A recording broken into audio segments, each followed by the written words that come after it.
Pues lo primero, pues sin duda, aunque sea repetitivo, pero creo que es importante pues agradecer, ¿no?, en este caso a Redacción Médica y a su patrocinador Beringer por tener la oportunidad, ¿no?, de hoy pues distintos ponentes de distintas especialidades, de distintos ámbitos clínicos y en este caso pues de gestión, el poder pues visibilizar un poquito más todo lo que es este ámbito de las enfermedades raras.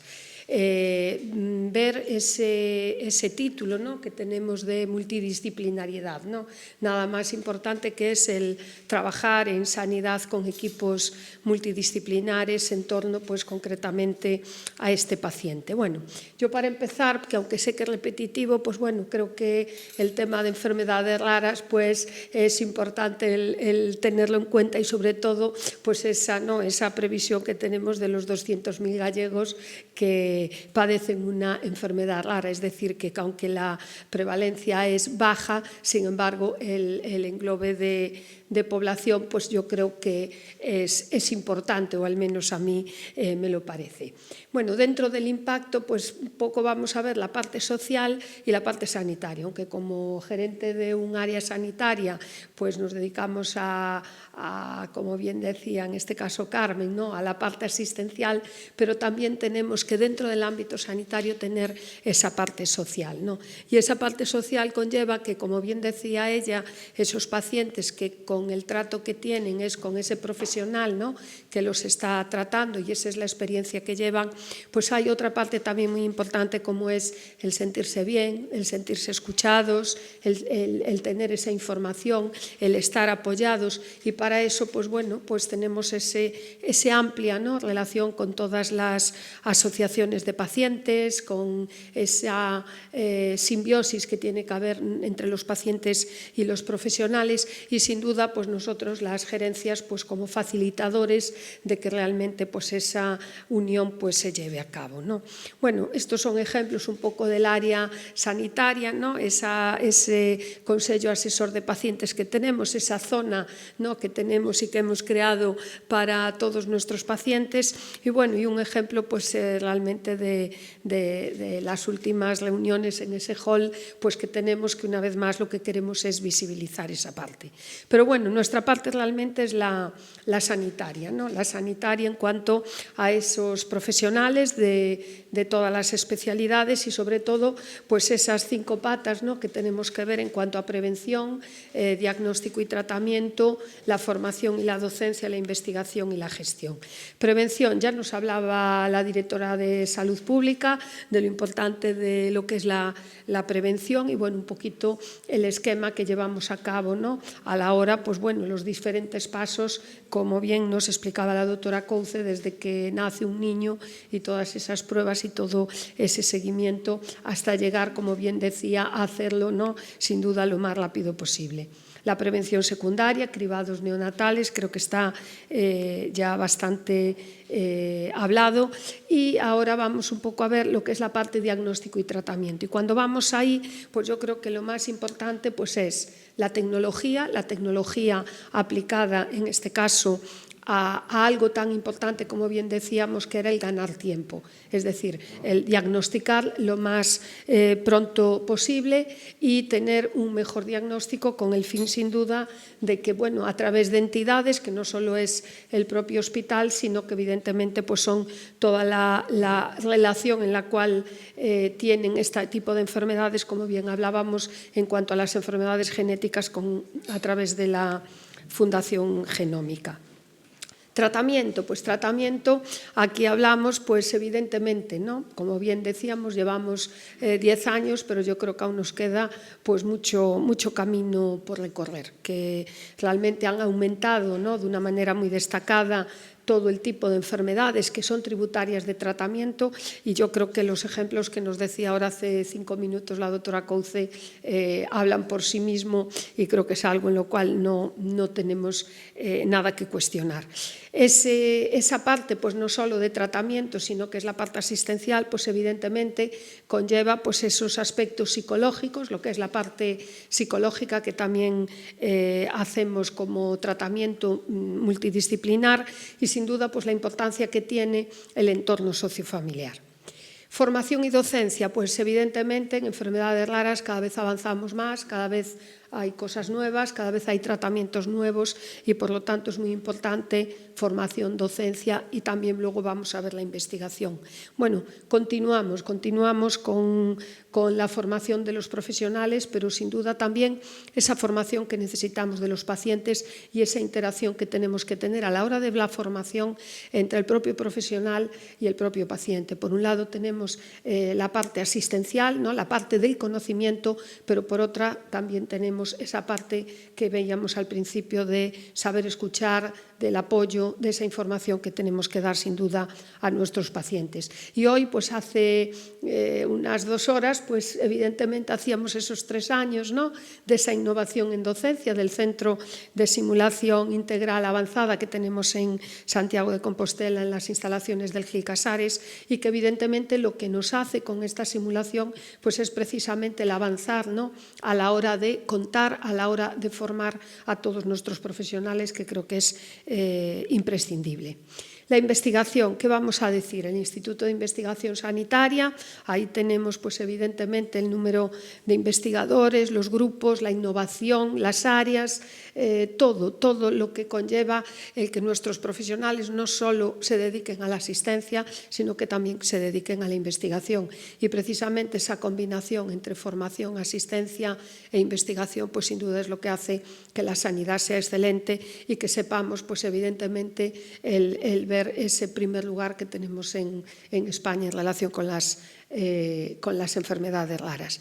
Gestión, pues evidentemente en gestión, ¿qué tenemos que hacer los gestores? Facilitar ese trabajo de los profesionales, establecer herramientas, planificar procesos, establecer vías clínicas y hacer esa gestión por procesos. La gestión por procesos asistenciales en cuanto a que las enfermedades y la connotación de todas esas enfermedades y esos equipos multidisciplinares engloben directamente a ese paciente, no que el paciente vaya dando pasitos, sino que dentro del paciente intervengan los distintos profesionales. Para ello, pues bueno, evidentemente tenemos esas 3 unidades multidisciplinares, ¿no?, en lo que es Vigo, A Coruña y Santiago, en donde bueno, tenemos precisamente esa creación de las unidades multidisciplinares y luego sin duda pues lo que veíamos que es esos centros de referencia a nivel nacional y no solo a nivel nacional porque realmente en las enfermedades raras metabólicas pues realmente somos de referencia a nivel europeo, con lo cual, como bien siempre me decía la doctora Couce, cuando estalló la guerra de Ucrania teníamos un niño precisamente ingresado en nuestro hospital, ¿no? Por lo tanto, ¿qué supone el tener y el ir hacia esos indicadores como es pertenecer a un CESUR, lo que es este tipo de enfermedades? Pues evidentemente esa actitud colaborativa, el tener más pacientes, aunque sean poquitos como se designan las enfermedades raras, pero tener un poquito más, el que evidentemente sigamos investigando, sigamos formándonos y sin duda, cómo no, pues evidentemente el tratamiento. Y cuando es un tratamiento, evidentemente, a nivel de medicamentos, pues como tenemos ya desde hace un par de años esa infraestructura que lo que nos hace es tener esa unidad de ensayos acreditada en fase 1, que lo que nos hace, pues sin duda, es seguir siendo más excelentes. Las acreditaciones externas, que son importantes, que tenemos que tener y que evidentemente a través también, como cualquier otro dispositivo de gestión, las e-consultas, las consultas de alta resolución, esas acreditaciones, vuelvo a repetir, importantes, que nos dan el ámbito de calidad y como no vamos a hablar los gestores, pues evidentemente del gasto, ¿no? El gasto, no de los costes, del gasto. Y bueno, este es un poco en lo que tenemos desde el año 2021 al 2022 y entre enero y septiembre, pues evidentemente lo importante es estos pacientes y como bien decía y vuelvo a repetir la doctora Couce, si con este gasto de estos tratamientos evitamos, es decir, hay que ver el coste de oportunidad, es decir, el invertir antes lo que conlleva el ahorro sin duda del futuro. Y el ahorro del futuro no solo se mide en un coste de tratamiento, sino que se mide en el coste social y en el coste individual de cada persona. Muchas gracias por estar aquí y seguiremos con esa simbiosis y con esa interrelación que tenemos que tener los profesionales, los pacientes y sin duda los gestores. Gracias. Agradecer a la organización, Redacción Médica, Boehringer Ingelheim y la Consellería, pues que me hayan invitado un poco para compartir la visión del área sanitaria de A Coruña, que la verdad es que me siento enormemente privilegiado de pues formar parte del equipo directivo de la misma, que pues ayuda a nuestros profesionales a, como solemos decir allí mucho, construir el barco mientras navegamos, ¿no? Y adelantándonos de cara al futuro. Lo cierto es que ya lo comentaba antes el consejero, alguna de nuestras realidades sociosanitarias es que cada vez tenemos pacientes más mayores, son pacientes más complejos, tenemos un contexto de déficit de profesionales y que estamos en un cambio de modelo social. Y esto unido pues a enfermedades como son las minoritarias, en donde pues hay un gran problema relacionado con las mismas, retrasos diagnósticos, etcétera, pues desde luego pues hay que prestarles atención, ¿no? En una medicina que ya salió, está muy fragmentada, a veces tenemos la forma de organizarnos más de cara al profesional que de cara al paciente y que está muy orientada a la actividad. Y esto, desde luego, si queremos trabajar pensando, poniendo el foco en el paciente, pues desde luego no es lo mejor, ¿no? A veces se nos llena la boca y siempre hablamos de que hay que tener al paciente en el centro, ¿no? A mí no es una expresión que me guste demasiado. Yo creo que al paciente lo tenemos que tener a nuestro lado, no en el centro como si fuera un jarrón en el salón. Tiene que estar a nuestro lado y tenemos que escucharlo, explicarle y compartir, ¿no? Desde luego que es complejo y nadie tiene la varita mágica, pero si una cosa está clara es que si queremos darle el cuidado adecuado, en el lugar adecuado y en el momento adecuado, no hay otra solución que avanzar en la multidisciplinariedad y en la integración, ¿no? En ese sentido, pues desde el área sanitaria estamos alineados con la ley pues, del 8-2008 de la Ley de Salud de Galicia, en donde ya hablaba de la importancia como estrategia fundamental de la integración funcional de los servicios sanitarios, ¿no? Y favorecer más la colaboración que la competencia. Un poquito para continuar desarrollando esa transdisciplinariedad. En el área sanitaria de Coruña yo creo que se han dado dos circunstancias importantes. Por un lado, un caldo de cultivo muy favorable que vino a animarlo todo el desarrollo del plan funcional del hospital, del Novo Choac, en donde salieron múltiples ideas de cómo reorganizarnos de cara al futuro para prestar una atención sanitaria mejor y más centrada en el paciente. Y luego se dio un contexto que ya salió antes, que fue la pandemia, ¿no? La pandemia pues, nos hizo, por un lado, replantearnos la atención. Todo el mundo tuvo claro que lo primero era sacarnos pues nuestra etiqueta del servicio al que pertenecíamos, nuestra especialidad. Teníamos un grupo de pacientes con una patología que había que sacar adelante, como fue el COVID, y en ese sentido pues, ayudó mucho a esa integración de facto asistencial, ayudó mucho a que, pues como visión en el área sanitaria se avanzara mucho, ¿no? Pero cuando hablamos de integración, pues hablamos hay hasta 5 tipos de integración, ¿no? Desde la integración normativa, y en ese sentido, pues ya hay leyes, como la que comentaba antes, la 8-2008 de Salud de Galicia, en donde da o favorece esto. Luego se han desarrollado la ley de segunda opinión, o la norma de la segunda opinión ya tiene en cuenta la asistencia o la prestar especial asistencia, una segunda opinión para los pacientes con enfermedades raras. Luego están las normas que se desarrollan, y ya salió antes también, con la normativa de gestión y organización de las unidades funcionales multidisciplinares. Cuando se aprueba en el DOGA el registro de enfermedades raras, y luego la estrategia. Es decir, es necesario un cuerpo normativo para seguir desarrollándolo, ¿no? También la integración administrativo-funcional, y en ese caso pues que se hayan desarrollado unidades funcionales multidisciplinares que nos digan cómo nos tenemos que organizar, con GFHs propios que nos permitan medir unos indicadores muy concretos, en donde, repito, ya no es tan importante la actividad, sino los resultados que le damos, ¿no? Bueno, en esa línea, en el área sanitaria, pues hemos recogido todos estos testigos, hemos intentado pues desarrollar la estrategia que, bueno, por lo menos digamos que en la estrategia o cuando nos enfrentamos a las enfermedades raras hay como dos grandes partes, ¿no? Por un lado es todas estas patologías de afectación multisistémica, que es a lo que más está trabajada la estrategia, pero bueno, aquí en enfermedades raras, por lo menos en nuestra área sanitaria, llevamos actuando muchísimos años, fundamentalmente a nivel de procesos que afectan a un solo órgano, ¿no? Que mayor rareza puede haber, y esto es mi campo, que un trasplante de pulmón, que muy poquitos pacientes cada año lo pueden recibir, ¿no? Porque también es muy interesante y hay que prestarle atención cómo a veces nos encontramos rarezas en enfermedades prevalentes frecuentes. Y entonces, bueno, pues también hay que ponerle el foco. Una de las ideas del desarrollo es disminuir los tiempos, por ejemplo, para un primer diagnóstico, ¿no? Yo ahí permítanme que sea un poco optimista, ¿no? Porque nosotros los neumólogos venimos de la tuberculosis y vemos cómo intentamos bajar o aumentar la sospecha diagnóstica y nos es muy difícil bajarlo, ¿no?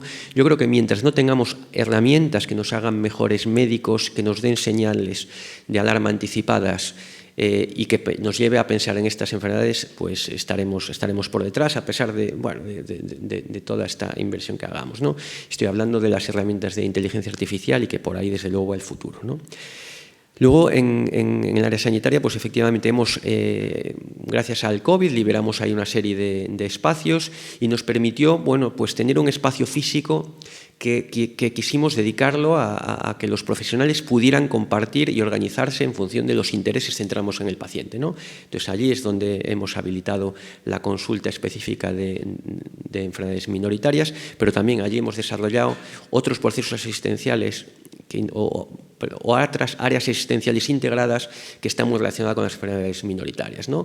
En vano, pues por ejemplo, tenemos allí la unidad de IMIDS, en donde participa pues reumatología, digestivo, farmacia, en donde podemos dar respuesta a patologías muy concretas. Tenemos la unidad dedicada a trastornos neurodegenerativos avanzados con la ELA, en donde allí participa neurología, neumología, rehabilitación. Son espacios en donde llega el paciente y en ese espacio asistencial se le da respuesta, ¿no? Puedo hablar de la hipertensión pulmonar, en donde trabajan el neumólogo con el cardiólogo, de la unidad funcional de sarcoidosis con neumología, cardiología, dermatología, o la consulta de la unidad de enfermedades genéticas cardio-neurológicas. Es decir, buscamos esa proximidad para dar respuesta, es decir, continuamos trabajando muy en ese sentido. Y luego intentamos transmitir, al menos desde la dirección, la importancia de compartir entre los equipos de los distintos servicios las necesidades y los planteamientos y los resultados, ¿no? Evitamos lo que le llaman la transferencia de riesgos, ¿no? Comunicarnos a través de un ordenador en donde no nos veamos la cara y al final el paciente es de uno, pero no me está implicando, ¿no? Somos, bueno, pues no estamos inventando nada, ¿no? Ya en el código justiniano ya te decía de que en aquellas embarcaciones de transporte, cuando tenían un problema, ¿vale? Si quería sobrevivir el barco y tenían que tirar material por la borda, pues los efectos de esa pérdida de ese material se tenían que repartir entre todos, ¿no? Por lo tanto, cuando tenemos integrado a la parte clínica que le corresponda, junto con, por ejemplo, la farmacia, o incluso que esté la dirección presente, entre todos intentamos hablar un mismo idioma, intentamos ir a solucionar los problemas concretos de los pacientes, ¿no? Nos queda un paso más y nos queda el paso de pasar de la medicina basada en la actividad, que es donde habitualmente nos hemos sentido muy cómodos, a la medicina basada en valor, detectar y medir adecuadamente qué es lo que necesitan los pacientes. Yo creo que también hemos ido dando pasos, los hemos ido colocando muchos de ellos en los acuerdos de gestión, pero desde luego este es el futuro. Y por mi parte nada más, estos son así algunos mensajes que quería mandar desde la área sanitaria.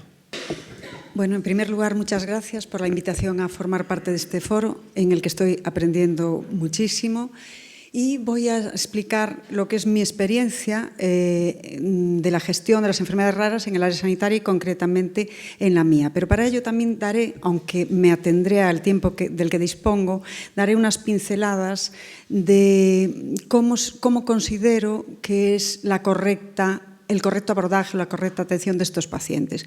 Cuando atendemos a nuestros pacientes, los podemos atender de una forma directa o de una forma indirecta.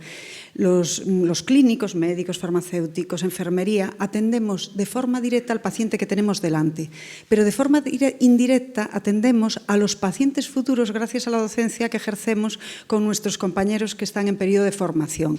Y también es muy importante aplicar la investigación para generar conocimiento que beneficie a los pacientes que vamos a tener en un futuro. Bueno, en la bibliografía ya se ha demostrado la importancia de los registros para un correcto abordaje de los pacientes, pero también para el conocimiento de las diferencias o peculiaridades de los pacientes en diferentes áreas.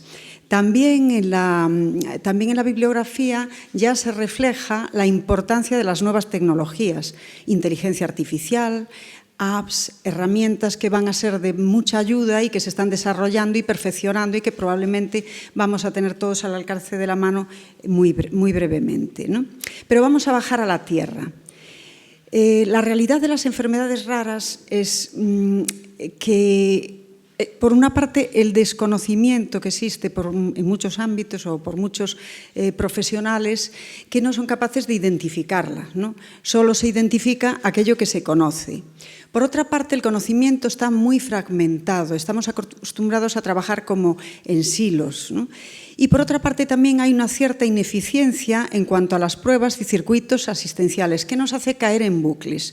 Un médico no sabe lo que tiene un paciente, pide pruebas muchas veces sin saber exactamente lo que busca, si esas pruebas son normales a veces se repiten, se remiten a otros especialistas que a su vez piden otras pruebas. Bueno, hay cantidad de bucles que podrían definirse, pero que por tiempo no voy a ahondar en ellos. Lo que sí está claro es que precisamos la implementación de un nuevo modelo de atención con recursos asistenciales y protocolos que ordenen y sistematicen el funcionamiento, tanto en la etapa prediagnóstica, diagnóstica o en la etapa de seguimiento. Y ahí tenemos en esta diapositiva las diferencias entre el modelo tradicional que acabo de comentar, servicios fragmentados, fragmentación de la superespecialización, los hilos que comentábamos, el trabajo muy individual y no correlacionado con otros estamentos, otros ámbitos, y frente a ello un modelo que ofrece una atención más precoz, incluso de prevención de algunas de estas patologías, con una concentración del conocimiento, con trabajo en red, con una atención multidisciplinar coordinada tanto en asistencia como en recursos, garantizando la equidad y promoviendo los registros y la investigación. Todo ello rodeado de la coordinación sociosanitaria. Bajando ya a lo que es la organización de estas enfermedades en un área sanitaria, me sirve el puente sobre el río Lérez para ilustrar la necesidad de establecer puentes entre los distintos ámbitos que se relacionan con la atención a estos pacientes. Dentro del área sanitaria, la atención primaria, fundamental. La atención primaria es la puerta de entrada de estos pacientes y ha de estar formada y ha de estar conectada con los otros ámbitos, con la atención hospitalaria. Tenemos también las unidades funcionales multidisciplinares. Bueno, de momento tenemos 3 áreas en nuestra autonomía, ¿no? En Vigo, en Coruña y en Santiago, pero el resto de áreas que no tenemos estas unidades de funcionales multidisciplinares que están compuestas por un especialista en medicina interna, un pediatra y la enfermería, que tienen su propio espacio físico, agendas y soportes que dan soporte a áreas próximas, no las tenemos como tal, pero sí tenemos consultas también multidisciplinares de atención a las enfermedades raras. Concretamente, en Pontevedra tenemos una consulta, una unidad de atención a enfermedades raras que recibe pacientes de primaria y pacientes de los compañeros de atención hospitalaria. Bueno, estas unidades pueden derivar pacientes a su vez a las UFM o pueden derivar también directamente pacientes a los centros de referencia, ¿no? Hay que decir la enorme importancia de los comités clínicos, tanto para estas patologías como para patologías neoplásicas, en las que existe una mayor tradición, ¿no? Estos comités clínicos son multidisciplinares, están compuestos por todos aquellos profesionales que están implicados en el conocimiento y en el abordaje de estos pacientes, pueden ser inter o intrahospitalarios, pueden ser asistenciales o estar en servicios centrales e interconectados, y también trabajan en red. Y muy importante, tienen miembros de los hospitales de atención primaria, de psicología y de trabajo social. Quiero resaltar también que, sobre todo en las etapas más finales de la evolución de estos pacientes, es importante el trabajo de la hospitalización domiciliaria, de los paliativos y también de los equipos de psicología. Bueno, las UFM ya están descritas en la estrategia de las enfermedades raras de las que disponemos en nuestra comunidad. Simplemente quiero decir que no solo tienen actividad asistencial, es muy importante también su función en la elaboración del árbol genealógico, ¿no? Y de detectar a familiares de pacientes afectos con mayor prontitud, y lo cual podría suponer un mejor pronóstico. Y también que en cuanto a las notificaciones es muy importante que cualquier facultativo que detecte una enfermedad rara la notifique. Para ello nos facilita el espacio habilitado en las historias clínicas. Y hay que decir que cualquiera puede notificarla, sea en atención primaria, en atención hospitalaria o en las unidades ya consolidadas de atención a estas patologías. Por tanto, en la organización asistencial de las enfermedades raras en un área sanitaria, es muy importante la formación, dar a conocer estas patologías, porque solo se encuentra aquello que se conoce. Y si no se conoce, ni se puede detectar ni se puede derivar a quien pueda atenderlo adecuadamente. Entonces, campañas de divulgación, campañas de información a los médicos de atención primaria y a nuestros compañeros de atención hospitalaria.